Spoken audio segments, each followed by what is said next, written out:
Hey guys, before we jump into this topic, I just want to say that there's always room for improvement in all of us, myself included. In other words, I think we all kind of suck. Alright, let's get on with it. Ever wonder why or what makes a bad airsofter? Heck, there's a chance you don't do any of the things I'm about to talk about, or maybe there's something on this list you're guilty of. Maybe, just maybe, you do all of these things. Maybe there's 5 reasons why you suck at airsoft.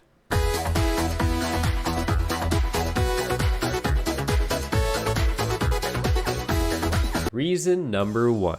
You don't ask questions, especially after you just spent the entire game speech chit-chatting and not listening about the objective, spawn locations, or rules of engagement. Ah yes, you have become a zombified sheep for an entire game, prancing around wondering just what the heck is going on, while also assuming every single game of Airsoft is just team deathmatch. You know that ear-ringing sound? You know, when you just feel completely disconnected from the world, just unplugged. For some reason, that seems to happen a lot during game speech for some people. It's okay to disconnect from the simulation, I mean reality, for a moment, but if you don't seek clarity on the game rules, especially when you already have zero clue what's going on, you be looking like a fool out there. Reason number 2, you don't call your hits. Wake me up before you go, don't leave me hanging on like a yo-yo. Wake me up before you go, I don't wanna miss it when you hit that high. Wake me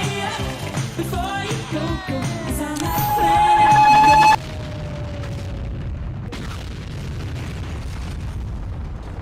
Running back to spawn isn't a big dealio, and hey, sometimes getting killed is a great way to reposition yourself somewhere else where you can actually shoot more and get shot less. Nobody cares it's your destiny to be the last one alive in a no respawn defender game. Also, after you've been shot, pretending not to exist behind that tree for 30 seconds doesn't mean you're back in the game right then and there.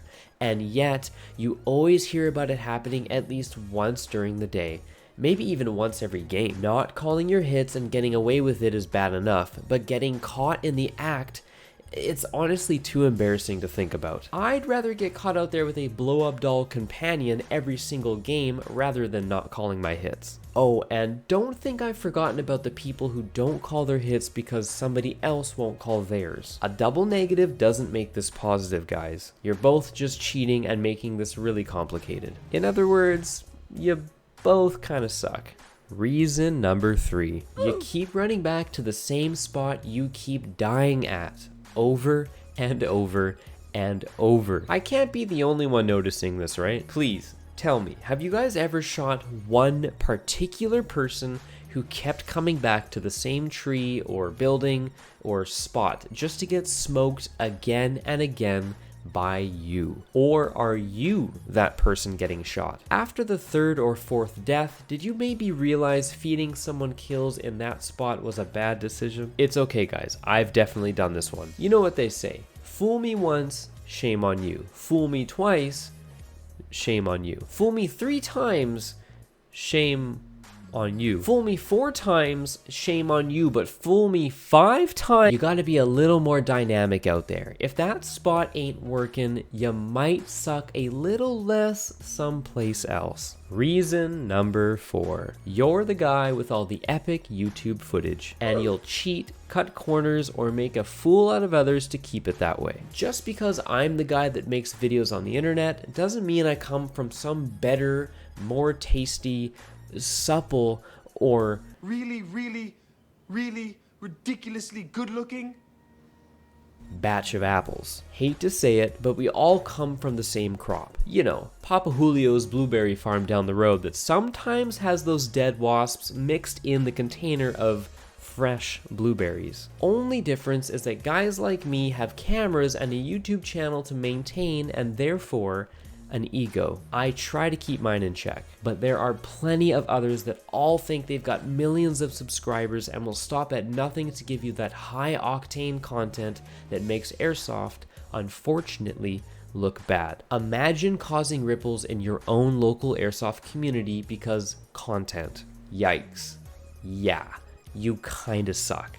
And finally, Reason number 5. You might suck at airsoft if you're constantly breaking shit at the field. And no, I don't mean your own shit, I mean shit that belongs to the airsoft field. We've actually had this problem at my home field. It appears that people seem to think that swinging doors over at our 2-story cabin location are just these indestructible objects you can put full force into. First off, it's extremely dangerous to be physically kicking doors open or closed during an airsoft game. I don't think little Timmy wanted a door slammed into the side of his head for his birthday party at airsoft. Second, field items or structures that become damaged become unsafe to use, which could really ruin any potential fun to be had with said thing. What I'm trying to say is that if you play physically rough to the point where you're just a blind bull on drugs running through a china shop, ruining all the fun little airsoft things that make the field unique and fun, you kinda suck at airsoft.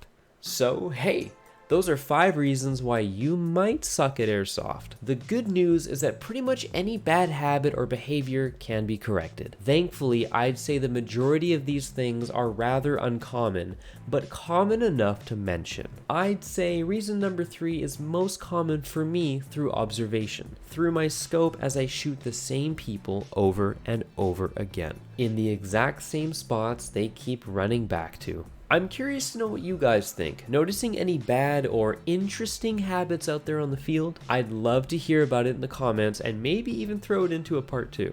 Alright guys, hope you enjoyed my ramble, and I'll see you next time.